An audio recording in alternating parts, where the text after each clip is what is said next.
TVI செய்திகள் டொரண்டோவிலிருந்து VN Mathiyazhagan. வணக்கம். வன்னி மாவட்டத்தில் இடம்பெற்ற போரின் இறுதி கட்டத்தில் இழைக்கப்பட்டதாக கூறப்படும் யுத்தகால குற்றச்செயல்களை நீதியான நியாயமான முறையில் விசாரணை செய்ய வேண்டும் என அமெரிக்க அரசாங்கம் கேட்டுள்ளது.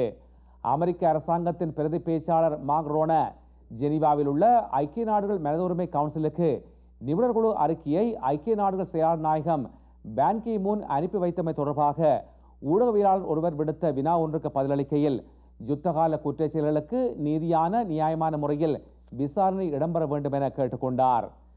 தேசிய முற்போக்கு திராவிடர் கழகத்திற்கும் இந்திய கம்யூனிஸ்ட் கட்சிக்கும் இடையே கூட்டணி உடன்பாடு ஏற்பட்டதை அடுத்து தொகுதிகள் ஒதுக்கீடுகள் குறித்த பேச்சுவார்த்தை நடைபெற்று வருவதாக விஜயகாந்த் தெரிவித்துள்ளார். சென்னையில் உள்ள தேசிய முற்போக்கு திராவிடர் கழக தலைமையகத்தில் இரு தரப்பினருக்கும் இடையில் இன்று காலை சந்திப்பு ஒன்று இடம்பெற்றிருக்கிறது. லிபியாவில் ஆட்சி அதிகாரத்தை பொறுப்பேற்றிருக்கும் தேசிய இடைக்கால கவுன்சில் படையினர் கடாஃபிக்கு விசுவாசமானவர்களை தோற்கடித்து முழு நாட்டையும் தமது கட்டுப்பாட்டினுள் கொண்டு வரும் நடவடிக்கையில் பாரிய முன்னேற்றம் கண்டிருக்கிறார்கள். ஸ்ரேட் நகரில் உள்ள சர்வதேச விமான நிலையத்தை அவர்கள் இன்று கைப்பற்றினர். ஸ்ரேட் நகர் கேர்னல் கடாஃபி பிறந்த இடமாகும். விரிவான செய்திகள் டிவிஐயின் செய்தி அறிக்கையிலே இடம்பெறும்.